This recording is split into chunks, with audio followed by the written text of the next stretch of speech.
Shalom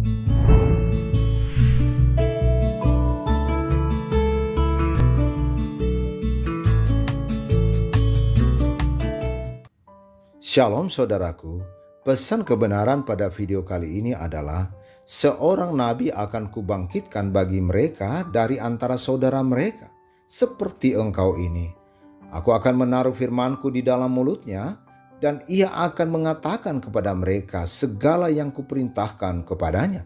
Sesuai nats Alkitab, Kitab Ulangan pasal yang ke-18 ayat 18.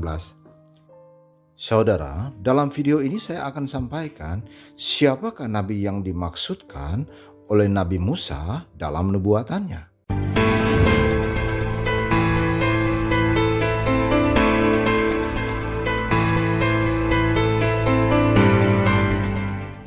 Saudara, terkait dengan nubuatan Nabi Musa dalam Kitab Ulangan pasal yang ke-18 ayat 18. Hal ini seringkali menjadi perdebatan di mana-mana, bahwa ada agama lain yang mengatakan nubuatan tersebut menunjuk kepada nabi terakhir agama lain yang akan mengembalakan umat Israel dan bahkan semua umat manusia setelah kedatangan Sang Mesias ke dunia ini. Perdebatan ini tidak pernah akan berhenti sebab masing-masing memegang dogma agama mereka. Kita harus pahami bahwa keyakinan agama samawi, baik Kristen, Yahudi, dan Samaria, tentunya sama-sama berdasarkan kepada keyakinan Allah Abraham. Kalau kita menelusuri lebih jauh dan melakukan penelitian secara detail dalam kitab Taurat sebagai kitab yang menjanjikan seorang penolong bagi umat Israel, maka sesungguhnya kita akan mendapatkan jawabannya siapakah nabi yang dimaksudkan oleh Nabi Musa. Saudara, ayat nubuatan Alkitab yang menjadi perdebatan terdapat dalam Kitab Ulangan pasal yang ke-18 ayat yang ke-18. Seorang nabi akan kubangkitkan bagi mereka dari antara saudara mereka, seperti engkau ini. Aku akan menaruh firmanku ke dalam mulutnya, dan ia akan mengatakan kepada mereka segala yang kuperintahkan kepadanya. Saudara, ayat Alkitab ini seringkali dikomplain oleh agama lain bahwa nubuatan ini adalah berbicara tentang nabi terakhir agama lain. Menurut saya hal ini sah-sah saja, tidak ada masalah jika dipandang dari sudut keyakinan mereka dan tidak dikaitkan dengan keyakinan Allah Israel. Lalu bagaimana sesungguhnya mana nubuatan Nabi Musa dalam Kitab Ulangan pasal yang ke-8 ayat 18? Untuk memahami hal ini, perlu kita ketahui siapakah sesungguhnya Nabi Musa. Saudara, Musa dalam bahasa Ibrani Moshe dikenal sebagai seorang pemimpin dan nabi yang membebaskan umat Israel dari perbudakan di Mesir. Kitab Taurat yang dialamatkan padanya menjadi landasan hukum utama umat Israel. Menurut Kitab Keluaran, nama Musa berarti diangkat dari air. Kalau kita baca dari Kitab Keluaran pasal yang kedua ayat 10.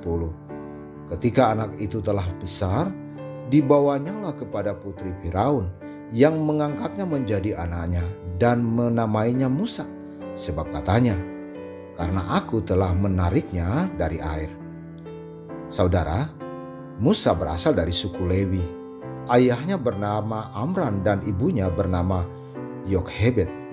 Musa memiliki dua orang kakak kandung, yaitu Harun dan Miriam.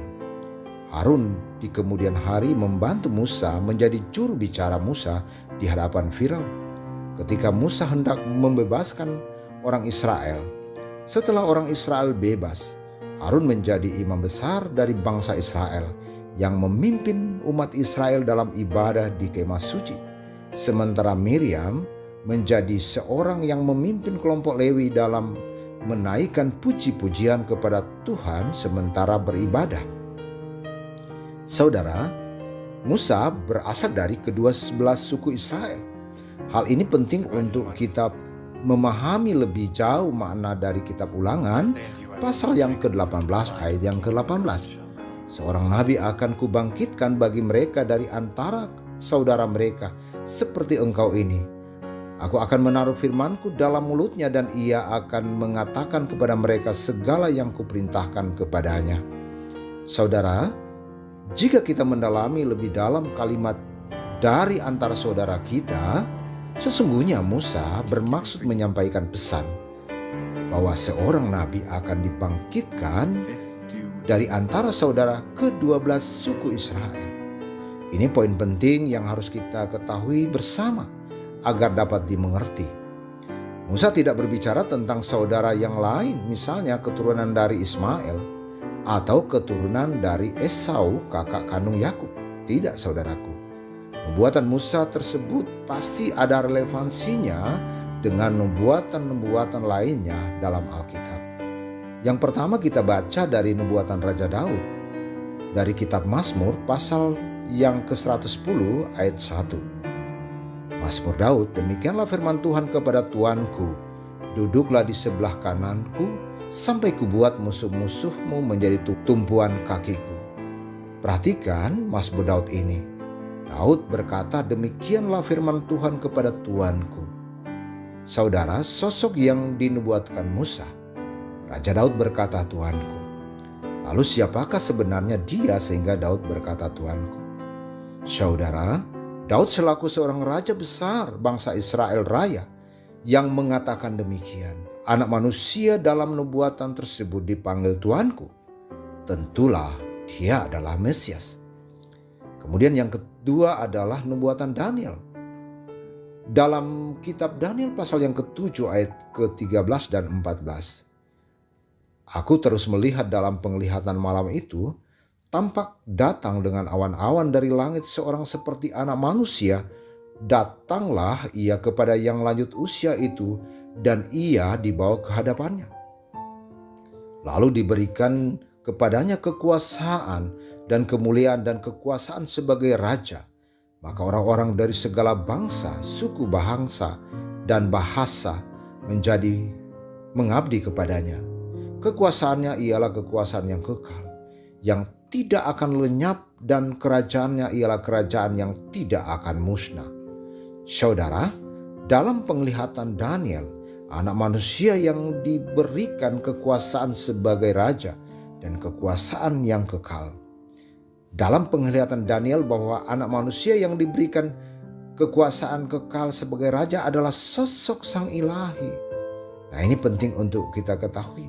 Jadi, kedua tokoh Alkitab, yaitu Raja Daud dan Daniel, sama-sama menerjemahkan nubuat Nabi Musa sebagai sosok anak manusia yang sifatnya ilahi.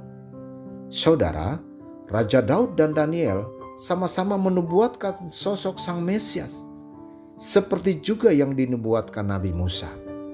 Anak manusia yang dicatat dalam nubuatan tersebut merupakan sosok Sang Ilahi, sebab tidak ada manusia biasa yang dapat memimpin suatu kerajaan dan kekuasaannya kekal.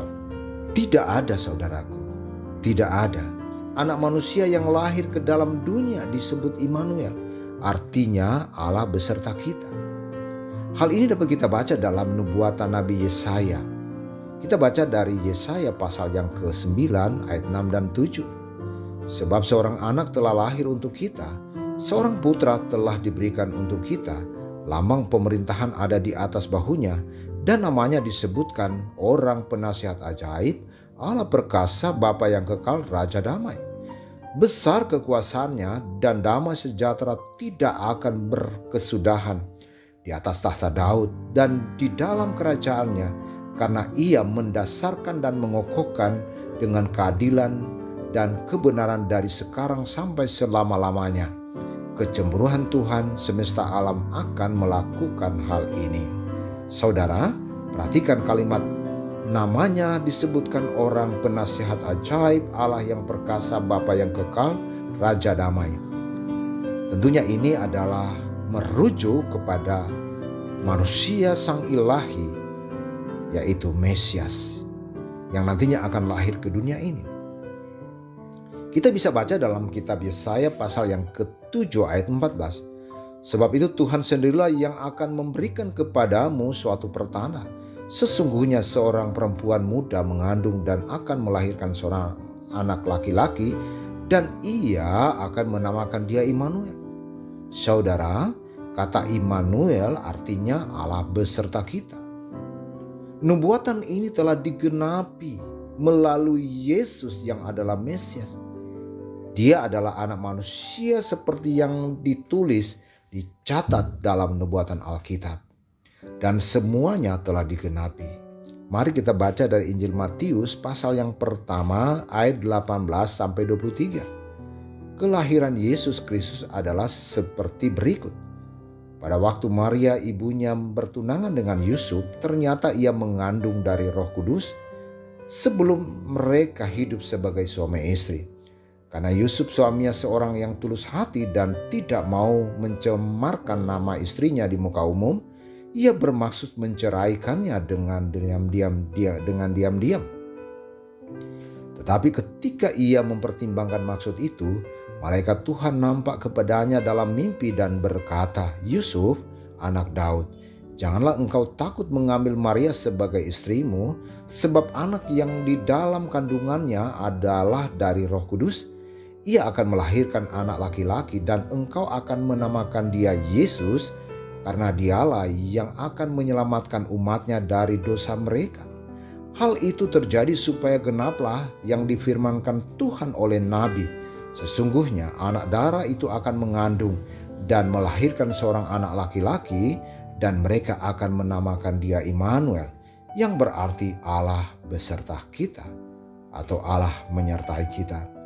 Saudara, jelas sekali hubungannya antara nubuatan Nabi Musa, Raja Daud, Nabi Yesaya, Daniel, bahwa sesungguhnya yang dimaksudkan dari nubuatan Alkitab tersebut adalah sosok Sang Mesias dan bukan nabi-nabi lain yang seperti dipandang oleh agama lain.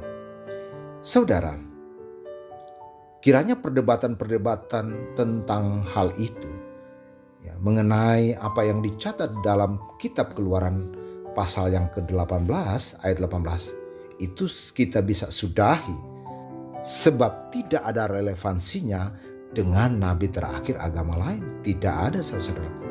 Tetapi sesungguhnya seluruh nubuatan tersebut merujuk kepada Sang Mesias, yaitu Yesus Kristus yang sudah lahir 2000 tahun yang lalu.